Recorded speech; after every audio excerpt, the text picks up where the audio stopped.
Good morning everyone. তো আজকে Friday, মানে উইকের লাস্ট ডে। তো দেখো, লাস্ট ডে মানে কি, মানে উইকডেজের লাস্ট ডে। কালকে স্যাটারডে সানডে আসছে আবার। তো আমি এখন বারান্দায়, বুঝতেই পারছো তোমরা ভিডিওটা দেখে, বারান্দায় একটু সবুজের আভাস নিতে এসেছি। আর কি বলবো তোমাদের, মানে দীর্ঘদিন ধরে শরীর খারাপের ফলে কোনো ব্লগ করিনি আমি, মানে প্রায় এক সপ্তাহ হয়ে গেল। আর মানে আর কাল সারাদিন আমি পুরো লেটিয়েছিলাম, কাল সারাদিন, পরশুও সারাদিন বলতে পারো। কারণ কি, আমার একটা শেষ হলে একটা শুরু হয়, মানে বলে না যে একটার সাথে একটা ফ্রি। তো আমার ওই ধরো পেট ব্যথা শেষ হয়ে গেল, তো মাথা ব্যথা স্টার্ট হয়ে গেল। তো যাই হোক, তো আমি একটু সবুজের আভাস নিতে এসেছি। এসেই তোমাদের সাথে আমি একটুখানি আবার রোগের গল্প জুড়ে দিয়েছি। তো রোগের গল্প জুড়বো না, ভেবেছি যে আর কোনো রোগের গল্প জুড়বো না। কি সুন্দর এই গাছগুলো, মানে বর্ষাকালে সবুজ হয়ে গেছে। আর আমার সাথে এখানে কে চলে এসছে একবার তোমরা দেখো। এই ঘুম থেকে উঠলো 10:30, একে এখন স্কুল পাঠানো হচ্ছে না, মাঝে মাঝে পাঠাচ্ছি। মানে ধরো কালকে পাঠালে আর আজকে পাঠাচ্ছি না, এরকম করে করে পাঠাচ্ছি। তো মাঝে মাঝে স্কুল যাচ্ছে। মঙ্গলবার থেকে ওর একটা এক্সাম নেবে, ওই জন্য মঙ্গলবার থেকে স্কুলে পাঠাতে হবে। তো বেসিক্যালি এরকম পরিপাটি হয়ে চুল টুল আঁচড়ে আমার আসার কোনো প্রয়োজনীয়তা তোমাদের সামনে নেই আমার মনে হয়। তার কারণ আমি তোমাদেরকে বলি যে সবাই হয়তো ভাববে কেমন একটা, কারণ কালকে শ্যাম্পু করেছি আর আমার চুলটা এখন ভীষণই রাফ হয়ে গেছে, তাই চুলগুলো মুস্কো ফুস্কো হয়ে আছে। আর ঘুম থেকে আমি অনেকক্ষণই উঠেছি, এখন আমার মর্নিং হয়নি, কিন্তু ওর মর্নিং এখন হলো। আমার সাথে বারান্দায় এসছে।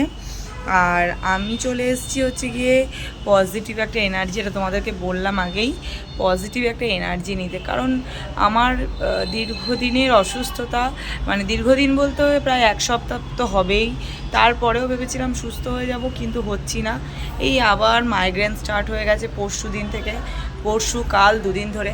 কিন্তু আর পারছিলাম না, মানে তোমাদের সাথে একটু কথা না বলে, একটু ব্লগ না বানিয়ে আর পারছিলাম না, হাঁপিয়ে উঠছিলাম। তো তাই আমি পজিটিভ এনার্জি নিতে বারান্দায় আসি। আর এই সবুজ গাছপালাগুলোকে দেখলে আমার নিজের বাড়ির কথা, নিজের গ্রামের কথা মনে পড়ে। তো একটু আগে তোমাদেরকে দেখালাম যে সকালবেলা পজিটিভ এনার্জি নিয়ে আমি কাজে নেমেছিলাম। সংসারের কাজ তো করতেই হবে মেয়েদের। তো কিন্তু পজিটিভ এনার্জি কোনো সময় পজিটিভ থাকবে না, চিন্তা করো না। কারণ আমি আমার নিজেরই নাম দিয়েছি যে মানে রুগী অফ দ্য নেশন হচ্ছে আমি।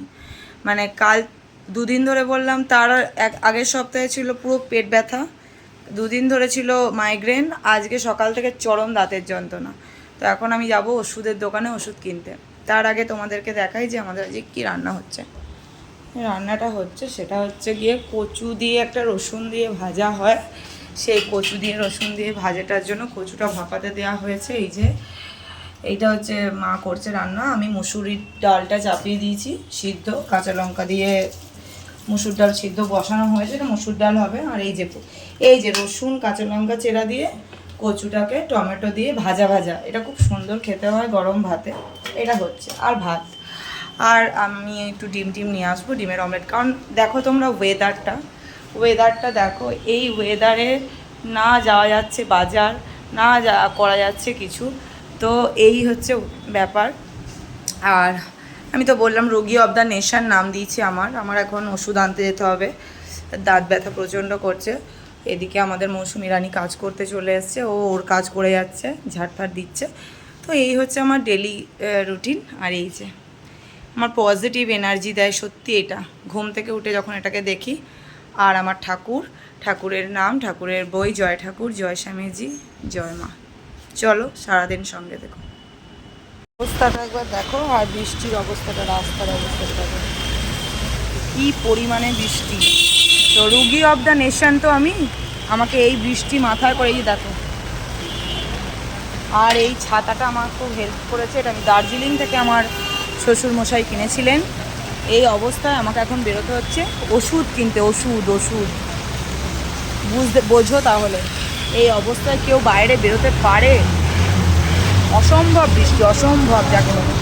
এই ছাতাটা আমাকে শুধু সেভ করে নিয়ে যাচ্ছে, আমি যাচ্ছি। চলো দেখা যাক কতক্ষণে তাড়াতাড়ি কিনে ফিরতে পারি। খুব ইমার্জেন্সি গো, না হলে বেরোতাম না, খুবই ইমার্জেন্সি, বাচ্চার জিনিস কেনা, আমার কেনা। চলো এভরিওয়ান, গুড ইভিনিং। তো এখন 6:30 বেজে গেছে। তোমাদেরকে লাস্ট দেখিয়েছিলাম যে আমি বাজার মানে ওই বৃষ্টিতে, আজকে যা বৃষ্টি হয়েছিল সকালের দিকে বা দুপুরের দিকে, ওই বৃষ্টিতে কিভাবে ওষুধ টষুধ নিয়ে এসেছিলাম। আর সকাল থেকে তোমাদেরকে দেখি মানে একটা আতঙ্কে ছিলাম আমি, যে আমি গত 1 সপ্তাহ 2 সপ্তাহ ধরে যা মানে শারীরিক প্রবলেমের মধ্যে দিয়ে যাচ্ছি, তো সেটা আজকেও আবার হবে নাকি। তো না, আমি দুপুরবেলা ওই বৃষ্টিতে ছাতা মাথায় করে ওষুধ নিয়ে এসে, ছেলের জিনিস নিয়ে এসে সব কিছুই তোমাদেরকে আমি দেখাবো। আমার এই ব্লগটা দিয়েই পাবে তোমরা আজকের ফ্রাইডের ব্লগে। তারপরে এখন দেখো হালকা করে মাথায় তেল দিয়ে নিয়ে একটু ফ্রেশ শাওয়ার দিয়ে নিলাম। দারুণ লাগছে এখন শাওয়ার দিয়ে। তারপরে এখন আমার কাজ হচ্ছে ঠাকুর প্রণাম করা, যেটা আমি করি, তোমাদেরকে আগেও দেখিয়েছি ব্লগে।